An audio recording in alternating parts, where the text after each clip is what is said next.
আরো যদি লুঙ্গি গুঁজ দিয়েও কোমরে গামছা বাইন্দাও কষ্ট করে পরিশ্রম করে কামাই করেন, আল্লাহর কসম এই রাক্ষসা দুনিয়া খুশি করতে পারতেন না। দুনিয়া রাক্ষস রাক্ষস। আমি এইবারও তখনই আলহামদুলিল্লাহ এইবারও হজ্জের সফরে, এইবার হজ থেকে আমি আসছি সোমবারে, মক্কা মদিনায় দুইখানে প্রবাসীদের রোমে রোমে গিয়া বয়ান করছি। সবসময় যাই, 30 জন 40 জন প্রবাসী আমাদের বাংলাদেশি আর কি। আমি অনেকের কাছে শুনি, ব্যক্তিগতভাবে কথা বলি, কি অবস্থা ভাই, 18 বছর না 28 বছরও বিদেশ করেও বউ বাচ্চা সংসার মা বাপ পরিবার সন্তুষ্ট করতে পারে না। কি করতে পারে না?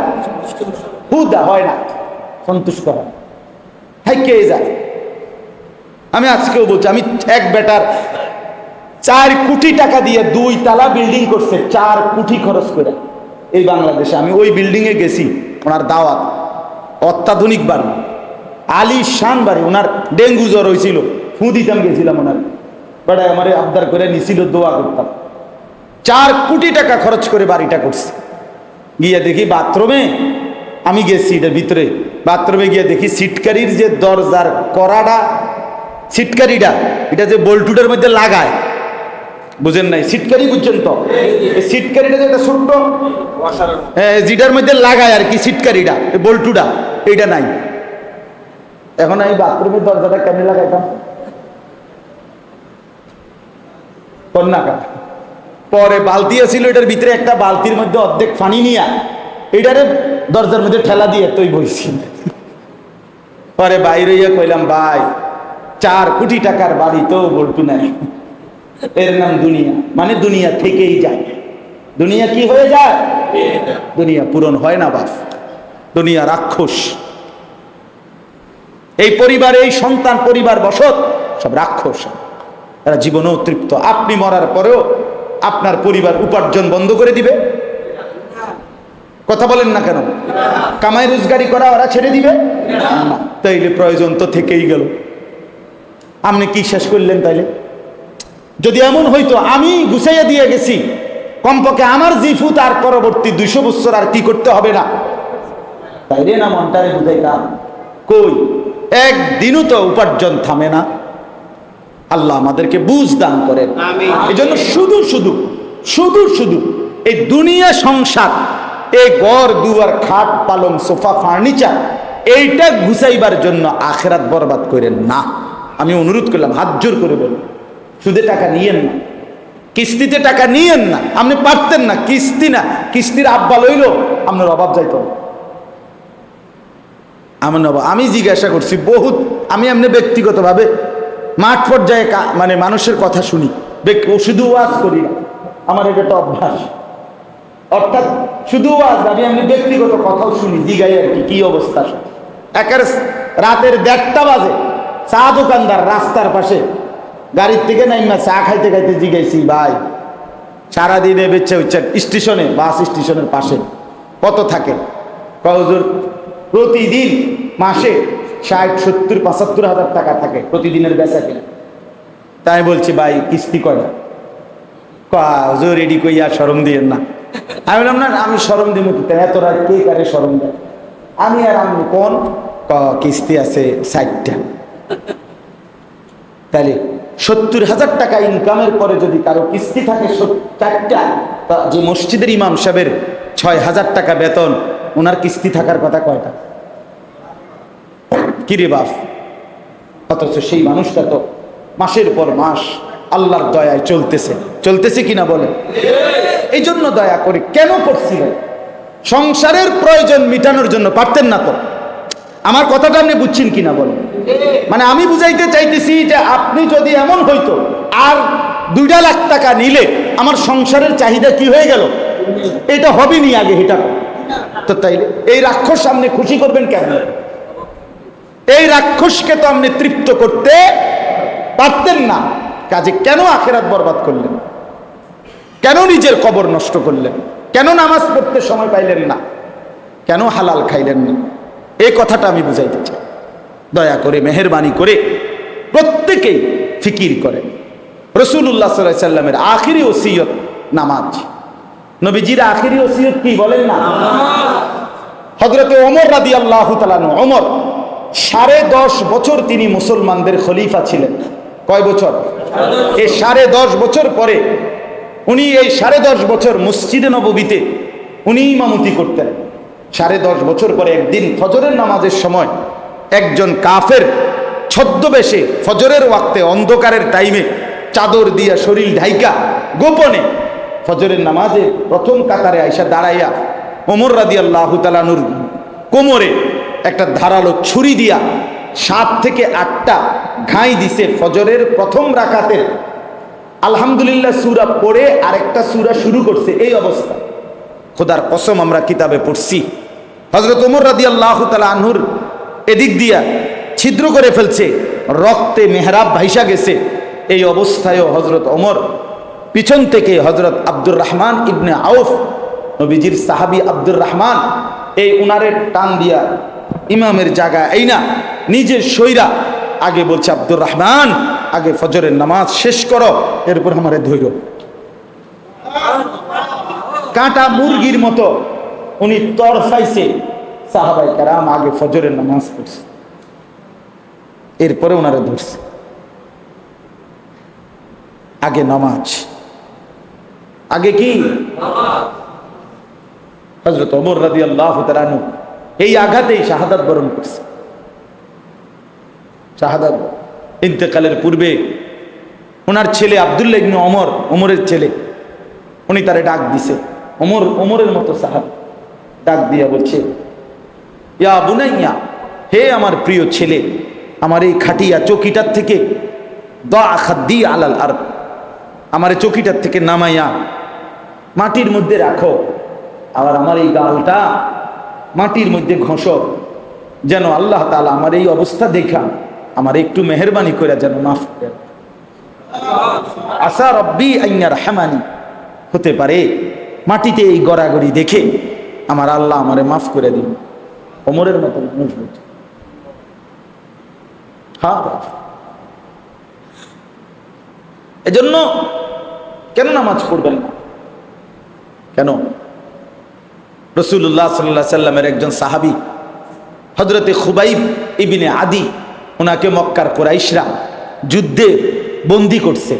বন্দী করার পরে মক্কার কুরাইশরা সিদ্ধান্ত নিছে ওনাকে ফাঁসিতে ঝুলাবে। এই ফাঁসিতে ঝুলানোর জন্য খেজুরের গাছে বান দিছে ওনারে। বান দিয়া মক্কার ছেলেরা বর্ষা দিয়া ওনারে সারা শরীর চালনির মতো ছিদ্র ছিদ্র করে ঘাই করে ফেলছে। সারা শরীর থেকে টপ টপ টপ টপ করে রক্ত পড়ছে। উনি এরকম ঘাড় ফেলাইয়া রাখছে তানঈম নামক জায়গায়। তানঈম মানে, এখানে কেউ হজে গেছিলেন? কেউ আছেন? হজ উমরায় যান নাই কেউ আপনারা এখানে? ওইখানে মসজিদে আয়েশা আছে একটা, যেখান থেকে কি বাঁধে আবার এহরাম। এই আয়েশা মসজিদ যেখানে, এর পাশে ওনারে ফাঁসি দিছে ওইখানে তানঈম। তো এই অবস্থায় ওনার ঘাড় ফেলায় রেখে দিছে, রক্তে পড়তেছে। এই সময় মক্কার কুরাইশ আবু সুফিয়ান তখন বলছে, খুবাইব, এখন তোমাকে রশি টান দেওয়া হবে ফাঁসির। এর আগে লাস্ট মৃত্যুর পূর্বে শেষ কোনো তামান্না আছে কিনা?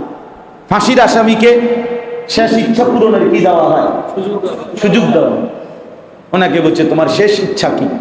খোদার কসম কিতাবে আছে, আমরা নিজে পড়ছি আরবি কিতাব। উনি বলছে, আমার শেষ তামান্না 2 রাকাত নামাজ, আমার আরেকবার সুযোগ দাও, আমি 2 রাকাত নামাজ আদায়। তা আবার রশি খুলে দিছে। উনি এই রক্ত মাখা শরীর নিয়ে 2 রাকাত নামাজ পড়ে সালাম ফিরাইয়া আল্লাহকে বলছে হাত তুলে, আল্লাহ ফালাস্তু বালি হিনা উকতালু মুসলিমান, আল্লাহ আমার আর কোনো পরোয়া নাই, আমি আপনার আনুগত্য নিয়েই মরছি, এবার আর কোনো পরোয়া। এরপরেই ওনাকে ফাঁসিতে ঝুলেছে। আখিরি তামান্না, শেষ তামান্না ছিল কি? নামাজ। ওমর রাদিয়াল্লাহু তাআলার শেষ আদেশ ছিল কি? রাসূলুল্লাহ সাল্লাল্লাহু আলাইহি সাল্লামের শেষ ওসিয়ত ছিল কি? ইমামে হুসাইন রাদিয়াল্লাহু তাআলা আনহু এই মুহররম 10ই মুহররম কারবালার দিন তিনি যেদিন শাহাদাত বরণ করছেন, কসম আল্লাহর, শেষ ওনার 71 জন আহলে বাইত যখন শহীদ হয়ে গেছে, উনি একা ময়দানে একা দাঁড়াইয়া লাস্ট যুদ্ধকালীন জোহরের ওয়াক্ত হয়েছে, তখন উনি ওই পাশে দুশ্মনদেরকে বলছে আমার এই জোহরের নামাজ আদায় করতে দাও, এরপরে আবার যুদ্ধ।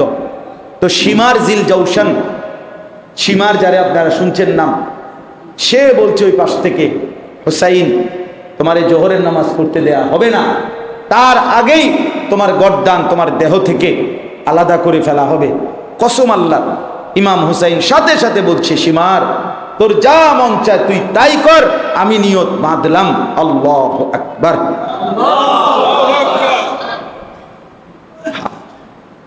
রক্ত মাখা ময়দানে ইমামে হুসাইন আগে নামাজ আদায়। এজন্য কারবালার স্মরণে আমনে খাবেন খিচুড়ি, কথা বুঝেন? না, মুহররমের এই পবিত্র মাসে অবশ্যই রাসূলুল্লাহ সাল্লাল্লাহু আলাইহি সাল্লামের আমল ছিল রোজা রাখা। কি রাখা? এই জন্য এই মঙ্গলবার বুধবার মুহররমের এই দুইটা রোজা সবাই রাখার চেষ্টা করবে। মা বোনদেরকে বলবে, নবী সাল্লাল্লাহু আলাইহি সাল্লাম বলেন, আশুরার রোজা, সিয়ামু ইয়াউমি আশুরা আহতাসিবু আলাল্লাহ আন ইউকাফফিরা আস-সানাতা আল্লাতী ক্বাবলা। নবীজি বলেন, আমি আশা করি মুহররমের এই 10 তারিখের রোজা পিছনের 1 বছরের গুনাহ মাফ করে দেবে। সুবহানাল্লাহ। 1 বছরের গুনাহ। এই জন্য এই মঙ্গল বুধবার হলো 9 মুহররম, 10ই মুহররম রোজা রাখার ফিকির করবেন। কালকে সোমবার, তারপর দিন কালকে রাত্রে দিবাগত রাতে সেহরি খাবেন, মঙ্গলবার রোজা রাখবেন, মঙ্গলবারে আবার সেহরি খাবেন, বুধবারে কি রাখবেন? মা বোনদেরকে বলবেন। আল্লাহ আমাদেরকে তৌফিক দান করেন, আল্লাহ তাআলা কবুল করেন। যুবক ভাই অনেক বলছেন, মাশাআল্লাহ মাশাআল্লাহ। আমার নওজোয়ান বন্ধুরা সবাই মিলে নিয়ত করো ভাইয়া, কেন নামাজ পড়বা না ভাইয়া? এই জিন্দেগি নষ্ট করে দেওয়ার কোনো অর্থ নেই। আজকে সমাজের অবস্থা হলো, বাপ ছেলেরা বলি আমি, কেউ কারো দিকে নজর নাই, কারো সবাই আলাদা আলাদা হয়ে গেছে। বাপ মা আত্মীয় স্বজন কারো হাতে সময় নেই, কারো হাতে সময়, সবাই সবার মতো। মাঝ বয়সী মুরব্বী তারা তাগো সমবয়সীর লগে সাদোয়ানে আড্ডা দেয়, মহিলারা মহিলাদের সমবয়সীগুলোর লগে টেলিভিশন কিংবা সাজগোজ কিংবা মার্কেটে ঘুরে, আর ছেলেরা ছেলেদের বয়সীগুলোর লগে ঘুরে, মেয়েরা মেয়েদের বয়সীগুলোর লগে আড্ডা। খালাস, সবাই আলাদা আলাদা, সবাই আলাদা, সবাই আলাদা, কেউ কারো প্রতি নজর দেওয়ার সময় নাই। কিন্তু এরপরও নিজেকে নষ্ট করার সুযোগ নাই। হাসরের ময়দানে এ কথা বললে হবে না যে আমার আব্বা মা আমার দিকে খেয়াল করে নাই। আমি বললাম কেমন? প্রমাণ কি? প্রমাণ কোরআন থেকে বলছি। 1 নম্বরে হযরতে আসিয়া, উনি প্রমাণ করছে আমার স্বামী ছিল সবচেয়ে বড় কাফের ফেরাউন, আমি তারপরও ঈমান ছাড়ি নাই। আচ্ছা, হযরত নূহ আলাইহিস সালাম, উনি প্রমাণ করছেন ওনার স্ত্রী ছিল শেষ দিন পর্যন্ত কাফের, কিন্তু আমি স্বামী স্ত্রীর কারণে ঈমান ছাড়ি নাই। হযরতে ইব্রাহিম আলাইহিস সালাম ছিলেন ছেলে, উনি প্রমাণ করছেন আমি, আমার আব্বা মা ছিল শ্রেষ্ঠ কাফের, সাংঘাতিক কাফের, মূর্তি পূজক, মূর্তির ব্যবসায়ী, মূর্তি বেচুন্নাওয়ালা, কিন্তু আমি সন্তান, এরপরও মূর্তি পূজক মা বাবার ঘরে থাইকাও ঈমান ছাড়ি নাই। কথা বুঝছেন কিনা বলেন? রাসূলুল্লাহ সাল্লাল্লাহু আলাইহি ওয়াসাল্লাম তিনি প্রমাণ করছেন আমার চাচা, আমার খানদানের অধিকাংশ কাফের মুশরিক হওয়ার পরেও আমি 1 সেকেন্ডের জন্য আল্লাহকে ছাড়ি নাই। আপনি কি বলবেন? এই জন্য ছেলেদেরকে বললাম, ভাইয়া নিজের ফিকির রাখো, কমপক্ষে নিজের ভালো বুঝো, নিজের ভালো বুঝো, নিজের ভালো, নিজের ভালো, নিজের ভালো, নিজেরে নষ্ট করে দিও না। শুধু নারী, ছবি, অশ্লীল দৃশ্য। 1 নারীর জন্য আমরা পৃথিবীতে আসি নাই যে 24 ঘন্টা মোবাইলে শুধু অশ্লীল ছবি, নাচ গান, নর্তকী, বেড়ি লইয়া পড়ে থাকতে হইব না। বেড়িয়ে শুধু জীবন না। পৃথিবীতে আসার অর্থ শুধু লজ্জাস্থানের এই একটু চাহিদা পূরণের জন্য আমি পৃথিবীতে আসি নাই, শুধু এই একটা কামের জন্য আমি আসি নাই পৃথিবীতে। আমি খোলামেলা বললাম। এই জন্য দয়া করে ছেলেরা নষ্ট হইও না বাপ। সমবয়সী বন্ধু নষ্ট করে দেয় বেশি, গড়ে দেয় কম। সমবয়সী এক সময় না খোলাফায় নষ্ট করে বেশি, গড়ে দেয় কম, আগায়া দেয় না, পিছায়া দেয়। নেক কাজের উৎসাহিত করে না, গুনার কাজে উৎসাহিত করে। তোমার মোবাইলে এমবি নাই, হেতের মোবাইল দিয়ে তোমার বেড়ি দেখাই, বুঝো না কথা? হ্যাঁ হ্যাঁ, তোমার তো টাকা নাই, ওইতে নিব। তুমি চেনো না জুয়ার আড্ডা, কে দেখাই দিবে? তুমি চেনো না নারীর আড্ডা, ওই সাথের দুষ্ট শয়তান ইবলিস বন্ধু, ওইটা দেখাই দিবে। এই জন্য দয়া করে আজকে আপনারা যারা আসছেন, মুরব্বী, আপনাদেরকেও বললাম, আপনারা দয়া করে নিজের স্ত্রী সন্তানের জন্য হারাম রোজগার করে গুনার পরিবেশ তৈরি করে দিয়ে আখেরাত নিরাপদ পাবেন না। ঘরে টেলিভিশন, নাটক, সিনেমা, নাচ, গান, সবার হাতে হাতে বড় মোবাইল, যার যে সারা দিন রাত মোবাইল টিপতেছে, আর কেউ নামাজ পড়ে না। এই অবস্থায় সুদের টাকা, কিস্তির টাকা দিয়ে রেডি করে ঘর দুয়ার করে, আল্লাহর কসম আমনে কবরে গেলে মনে রাখেন বাপ কষ্ট পাইবেন, কষ্ট পাইবেন। পরে মনে করেন আপনি 2টা গরু জবাই করে দিয়া গ্যারাম খাবাইলে আপনারে গরুর কান্দে করে বেহেস্তে দিয়ে দিব। জি না, এত রঙে দোয়ান বাহিকা না, এত রং না বিষয়। আল্লাহ আমাদেরকে বুঝ দান করেন, আল্লাহ আমাদেরকে ফিকির দান করেন, আল্লাহ আমাদেরকে তৌফিক দান করেন। গুনাহ থেকে ফিরেন, হারাম থেকে ফিরেন। ঘরে কথা বলেন, স্ত্রী সন্তানকে নিয়ে বসেন, পয়সা বলেন, বিবিরে বলেন, ছেলেকে বলেন, মেয়েকে বলেন যে চলো নামাজ পড়ি, আল্লাহকে রাজি করি, চলো গুনাহ ছেড়ে দেই। দেখবেন 1 বার 2 বার 10 বার বললে কিছুটা হলেও পরিবর্তন হবে। মুমিন হতাশ হয় না। মুমিন কি হয় না? আপনি যদি বলেন যে না সম্ভব না, আর হবে না, তাহলে কুফরি। আল্লাহ আমাদেরকে বুঝতাম, মুমিনের জন্য হতাশা কুফরি। হতাশ হওয়া যাবে না, চেষ্টা করতে হবে। কেউ যদি চেষ্টা করতে থাকে মৃত্যু পর্যন্ত, অন্তর দিয়া আন্তরিকতার সাথে, আল্লাহ চাইলে মাফ করে দিন। কিন্তু কোনো পাত্তাই দিলাম না, খামখেয়ালি করলাম, তাইলে হবে কেন? আল্লাহ আমাদেরকে তৌফিক দেন, কবুল করেন, আমিন।